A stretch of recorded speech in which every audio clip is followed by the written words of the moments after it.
નમસ્કાર દર્શક મિત્રો, સમાચારની વાત કરવામાં આવે તો કપડવંજ તાલુકાની સરકારી પ્રાથમિક શાળામાં ડમી શિક્ષકની ફરિયાદ ઉઠી। રાજ્યમાં શિક્ષણ વિભાગ જાણે રામ ભરોસે ચાલી રહ્યું હોય તેવું લાગી રહ્યું છે। એક પછી એક શિક્ષકોની પોલ ઉગાડી પડી રહી છે।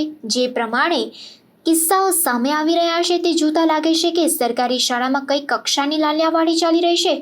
દાંતા તાલુકાના પાંચાની શિક્ષિકા અને વાવના ઉચ્ચપાના શિક્ષકના કિસ્સા બાદ હવે કપડવંજ તાલુકાના માલ ઇટાડી ગામેથી ડમી શિક્ષકનો કિસ્સો સામે આવ્યો છે। પ્રાપ્ત માહિતી અનુસાર કપડવંજ તાલુકાના માલ ઇટાડી પગી ભાગના પેટાપરા વાંટા શિવપુરા સરકારી પ્રાથમિક શાળામાં ડમી શિક્ષક ફરજ બજાવતો હોવાનો એક વિડીયો વાયરલ થયો છે અને આ મુદ્દે ફરિયાદ ઉઠી છે। ત્યારે ખેડા જિલ્લા ડીપીઈઓ દ્વારા હવે તપાસ કરાશે।